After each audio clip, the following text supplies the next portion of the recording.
आज भूगोल को कंटिन्यू करते हुए भारत की भूगर्भिक संरचना पे बात करने जा रहे हैं।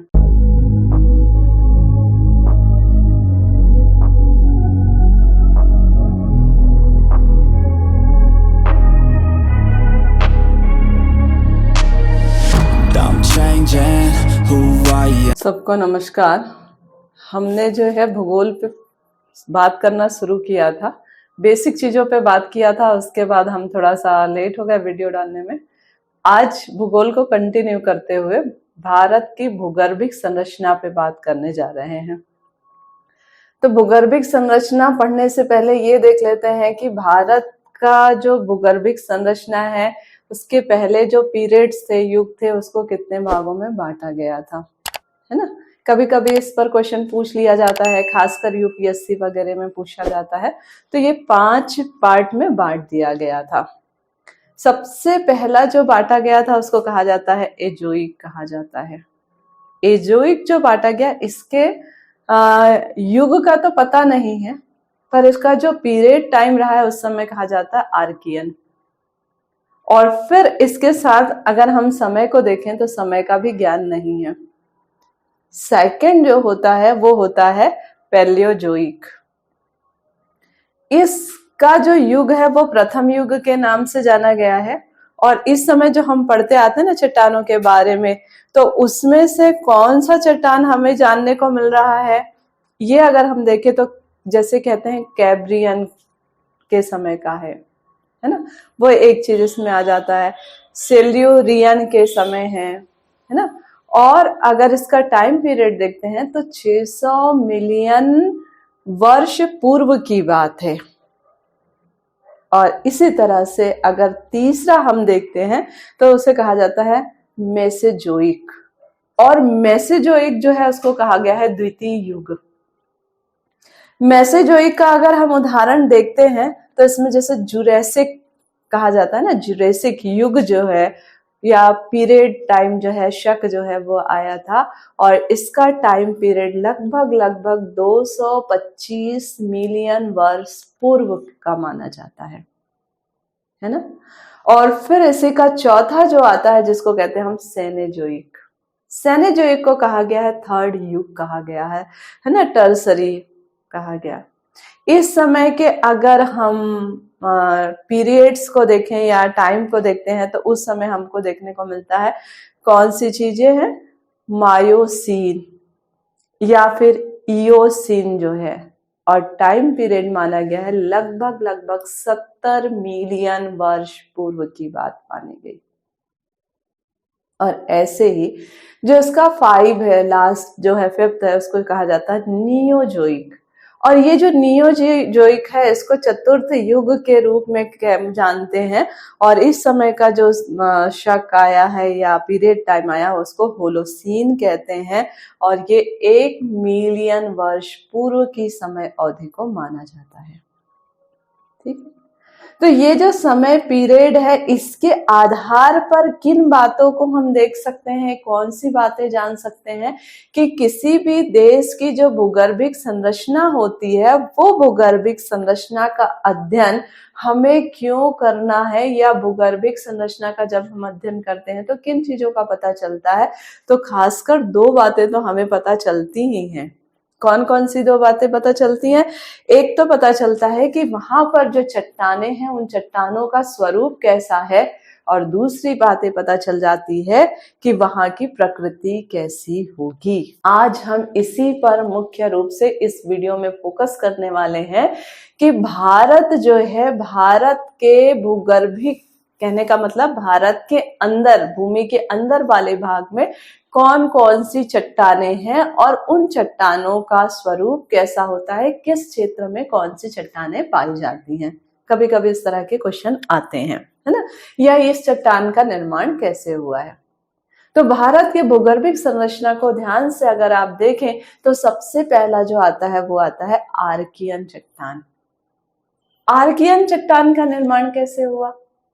जो तप्त भूमि थी, गर्म भूमि थी जो, है ना, वो लाल जो हो जाता उसको हम कहते हैं ना तप्त। ये जब पृथ्वी या तप्त जो भूमि थी, पृथ्वी थी, वो जब क्या हुआ, ठंडा हुआ।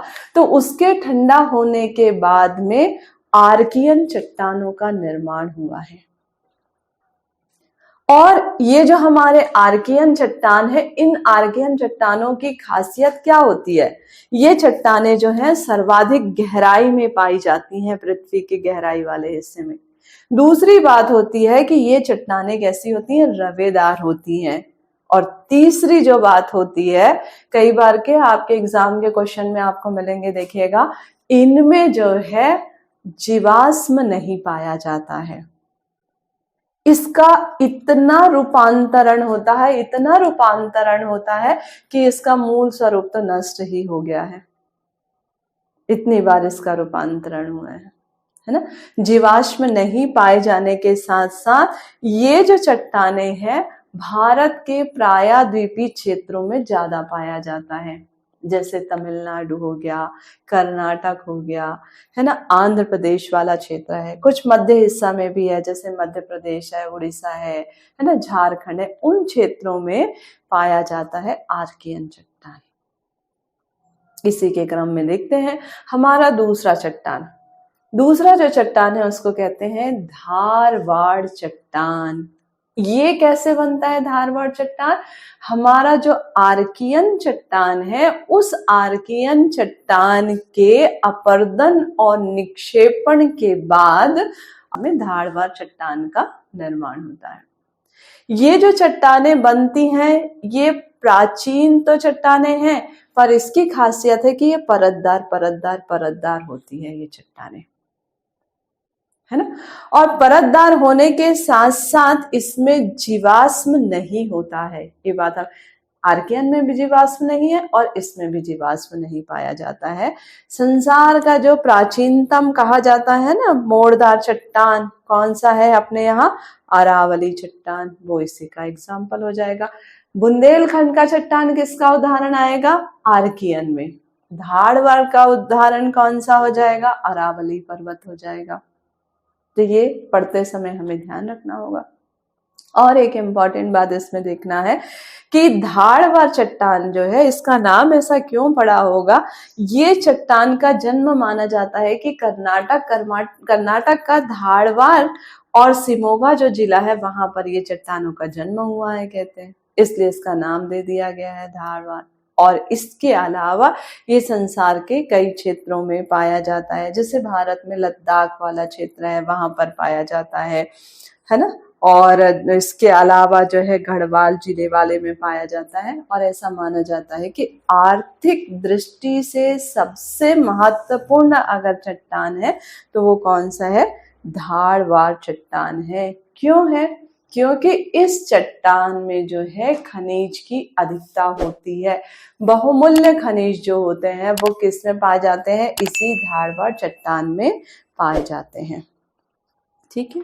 फिर तीसरा जो चट्टान होता है उस चट्टान को कहते हैं कडप्पा चट्टान, है ना। कडप्पा का नाम सुनते ही क्या याद आ जाता है, कौन सी मूवी थी जिसमें कहता है कडप्पा के बारे में, तो ये तो आप सबको पता होगा, है ना, इसे मुझे बताने की आवश्यकता ही नहीं है, शब्द से ही आप याद कर सकते हैं। ये चट्टान का निर्माण कैसे होता है, धारवाड़ चट्टान के अपर्दन और निक्षेपण होने के बाद कडप्पा चट्टान जो है उसका निर्माण होता है।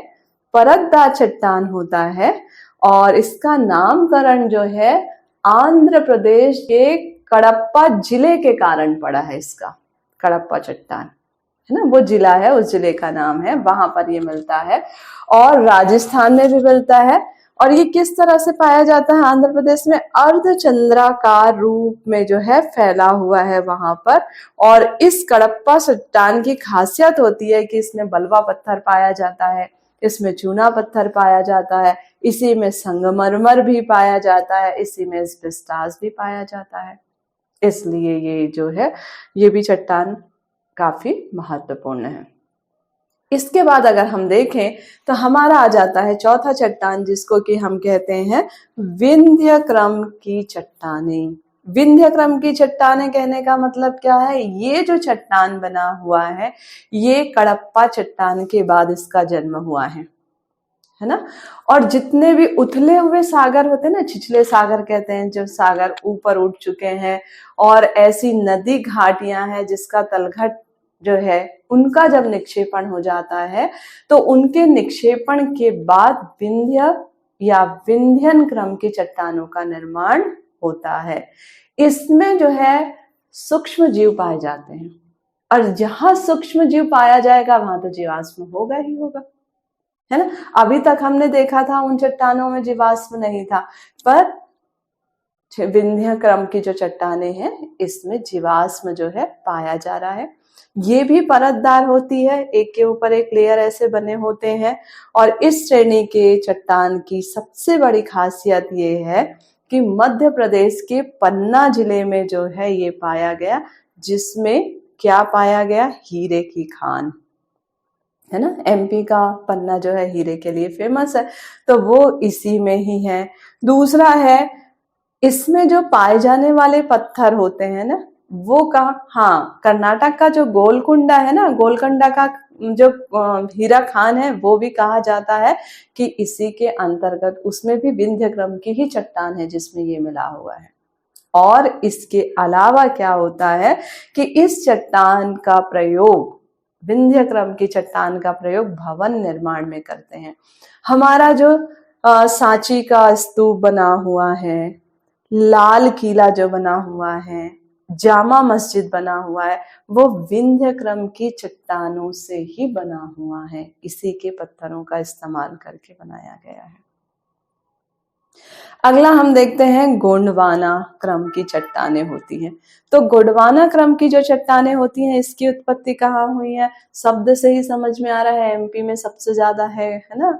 तो वहीं से माना जाता है कि इसकी उत्पत्ति हुई है, गोंडवाना क्रम की चट्टानों की उत्पत्ति हुई है। और इस चट्टान की सबसे बड़ी खासियत है कि इसमें कोयला सबसे ज्यादा पाया जाता है। लगभग 98% कोयला गोंडवाना चट्टान से पाया जाता है। इसलिए आप छत्तीसगढ़ में देखते हैं खासकर कि गोंडवाना चट्टानें होने के कारण से कोयला जो है बहुत अधिक मात्रा में है ना। तो ये कोयला के लिए फेमस होता है।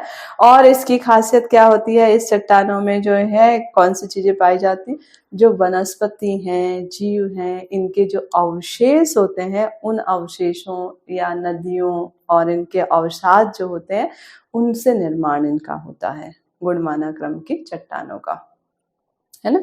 और इसमें कौन कौन से क्षेत्र ज्यादा फेमस है, जैसे दामोदर नदी वाला क्षेत्र है, हमारे यहाँ का गोदावरी वाला है, छोटा नागपुर का पठार है, राजमहल की पहाड़ियां हैं, ये सब फेमस है गोंडवाना क्रम की चट्टानों में।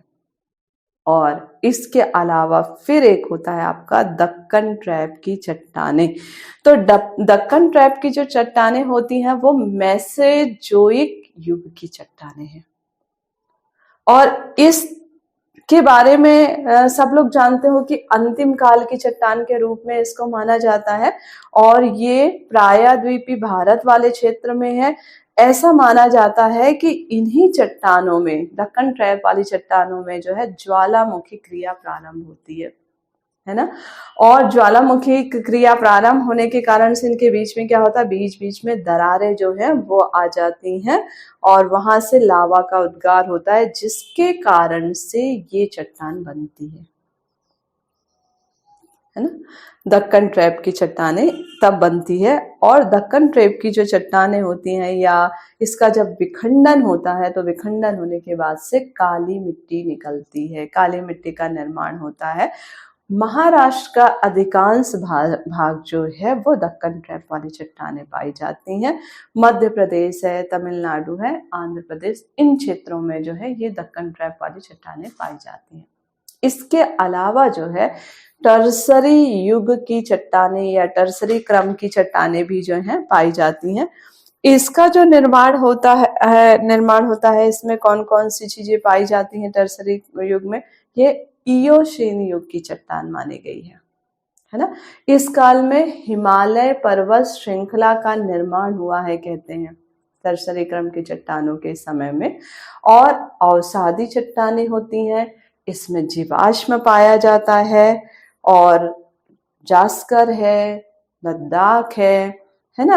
और कच्छ का प्रदेश, ये सब इसी के उदाहरण में आएगा। ऐसा मानते हैं कि शिवालिक जो है वो भी इसी कालक्रम में बना हुआ है ना। जब हिमालय का हम विभाजन पढ़ेंगे तो उसमें आपको पता चलेगा इस शिवालिक के बारे में। और एक लास्ट जो होता है उसको कहा जाता है क्वार्टरनी या नवजीवन क्रम की चट्टानें कहा जाता है।